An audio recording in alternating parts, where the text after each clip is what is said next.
Welcome दोस्तों। आज का हमारा टॉपिक रहेगा टेम्पोरोमैंडिबुलर जॉइंट। ये एक एलएक्यू क्वेश्चन है। सबसे पहले देखेंगे कि टेम्पोरोमैंडिबुलर जॉइंट होता क्या है। तो आप इस डायग्राम में देख पा रहे हैं, इस इमेज में ये आपकी टेम्पोरल बोन है और ये आपका मैंडिबल है। ये पूरा, तो जहाँ मैंडिबल और टेम्पोरल बोन का जॉइंट बनता है, ये इस एरिया में ये होता है आपका टेम्पोरोमैंडिबुलर जॉइंट। आप अपने कान के नीचे आप खुद से फील कर सकते हैं, दोनों साइड रहेगा। ये आपका रहता है टेम्पोरोमैंडिबुलर जॉइंट।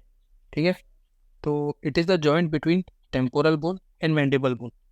ठीक है, type of joint synovial joint of condylar variety, आपको याद करना है टाइप ऑफ जॉइंट। ये अलग से भी देखते हैं, BAQ MCQ में आ सकता है। ठीक है, दूसरा इसमें देखेंगे आर्टिकुलर सरफेस, मतलब दो बोन्स के कौन से पार्ट्स मिलके जॉइंट बना रहे हैं उसको बोलते हैं आर्टिकुलर सरफेस। तो जो ऊपर टेम्पोरल बोन है वहाँ से होते तीन: tubercle of root of zygoma, anterior part of mandibular fossa and posterior non articular part by tympanic plate.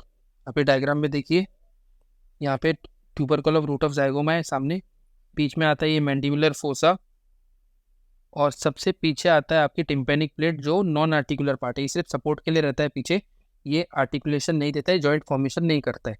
ठीक है, दूसरा आप इंफीरियर पार्ट में रहेगा हेड ऑफ मैंडिबल। ठीक है, नीचे ये हेड ऑफ मैंडिबल है, ये आके नीचे से जॉइंट बनेगा। तो जॉइंट किन के बीच में बनता है? Tubercle of root of zygoma, mandibular fossa और आपका टिम्पेनिक प्लेट और नीचे हेड ऑफ मैंडिबल। ठीक है, अब articulating surface. Articulating surface is covered by fibro cartilage. इसका जो आर्टिकुलेटिंग सरफेस है, जो हमने अपर और लोअर बताया, वो पूरा का पूरा फाइब्रो कार्टिलेज से कवर्ड रहता है। दूसरी चीज़ ये कि एक आर्टिकुलेटिंग डिस्क रहती है जो ये जॉइंट कैविटी में रहती है। इसमें देखिए डायग्राम में, ये जो आप देख रहे हैं ये आर्टिकुलेटिंग डिस्क है। ये पूरी जॉइंट कैविटी को दो पार्ट में डिवाइड कर रहा है, अपर एंड लोअर कंपार्टमेंट। ठीक है, दोनों का क्या सिग्निफिकेंस है, क्या फंक्शन है, हम आगे देखेंगे। अब हम देखेंगे लिगामेंट्स। जैसे कि हम जानते हैं कि लिगामेंट्स में कोई भी जॉइंट पढ़ो, सबसे पहला लिगामेंट आता है फाइब्रस कैप्सूल। फाइब्रस कैप्सूल क्या करता है? It is attached about to articular tubercle and mandibular fossa. जो हमने मैंडिबुलर फोसा देखा ये, और ये इधर आता है आर्टिकुलर ट्यूबरकल, ये इसको पूरे को अटैच रहता है ऊपर, और नीचे आता है ये नेक ऑफ मैंडिबल तक। ठीक है, तो ये आपका फाइब्रस कैप्सूल है। सेकेंड है आपका लेटरल टेम्पोरोमैंडिबुलर लिगामेंट।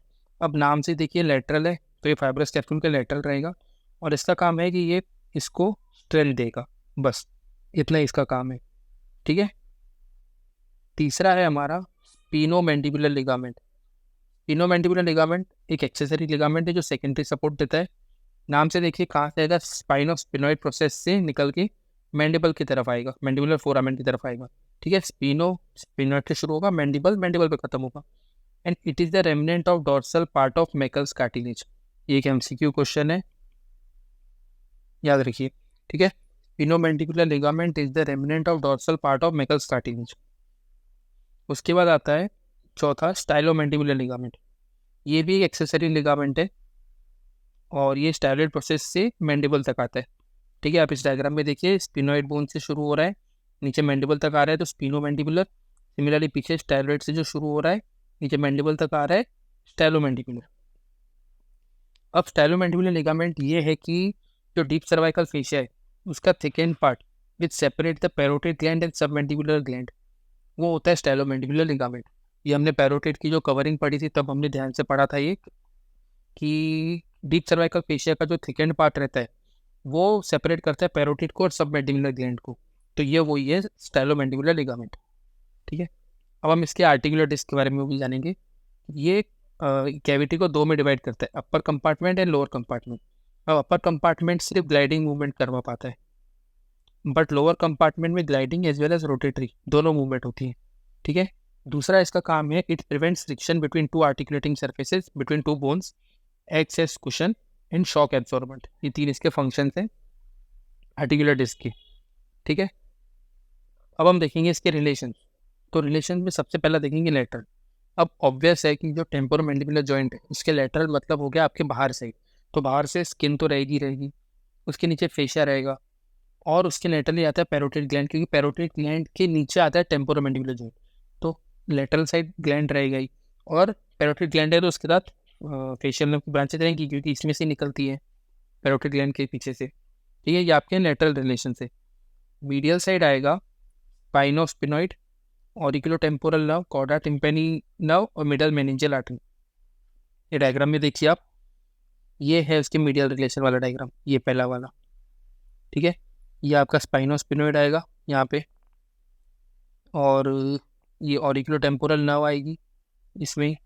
दूसरा इसने बताया था स्पाइनोस्पिनोइड, ऑरिकुलो टेम्पोरल, कॉर्डा टिम्पेनी और मिडल मेनिंजियल आर्टरी, ठीक है। तो ये सब, ये डायग्राम आप देखिए, कॉर्डा टिम्पेनी नर्व आएगी आप, ठीक है।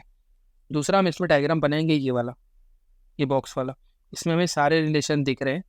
अभी आप देखिए मीडियल होगा, अब एंटीरियर में आता है लेटरल टेरिगोइड और मेसेट्रिक नर्व और आर्टरी। ये आप डायग्राम देखिए, ये साइड है एंटीरियर, एंटीरियर में आती है लेटरल टेरिगोइड मसल और मेसेट्रिक नर्व एंड वेसल्स, ठीक है। डायग्राम से याद कीजिए, ये क्यूब जरूर बनाइए, क्यूब और एक ये दो डायग्राम बनाइए, इसमें आपको ये सारे रिलेशन याद हो जाएंगे, ठीक है। सिमिलरली पोस्टीरियर साइड आएगी आपकी ऑरिकुलो टेम्पोरल नर्व और सुपरफिशियल टेम्पोरल वेसल, वेसल मतलब आपकी वेन और आर्टरी दोनों, ठीक है। ये दोनों आ जाएंगे और एक्सटर्नल कैरोटिड आर्टरी आएगी, तो आपकी पोस्टीरियर साइड होगा। सुपीरियर ऊपर साइड आपकी आएगी मिडल मेनिंजियल आर्टरी, और इंफीरियर में आएगी मैक्सिलरी आर्टरी, ठीक है। और लेटरल में मैंने आपको बता दिया था स्किन, सुपरफिशियल फेशिया, ग्लैंड और फेशियल नर्व और ये सब, और मीडियनली आएगी ये सब जो आप ऊपर हमने इसमें डायग्राम में देखा। तो बेसिकली ये आपका डायग्राम है, ये मीडियल रिलेशंस के लिए है, और बाकी सब के लिए ये वाला डायग्राम सेकेंड वाला, ठीक है। अब इसका हम देखेंगे ब्लड सप्लाई। तो branches from the superficial temporal and maxillary artery supplies the temporomandibular joint. इसमें हमने देखा सुपरफिशियल टेम्पोरल मतलब जो पोस्टीरियर में आती हैं वेसल्स वो, और दूसरा था आपका मैक्सिलरी जो इंफीरियर में आती है वो। ये दोनों मिलकर जॉइंट को सप्लाई करती हैं, ठीक है, पोस्टीरियर और इंफीरियर। और nerve supply by auriculo temporal nerve and masseteric nerve, ठीक है।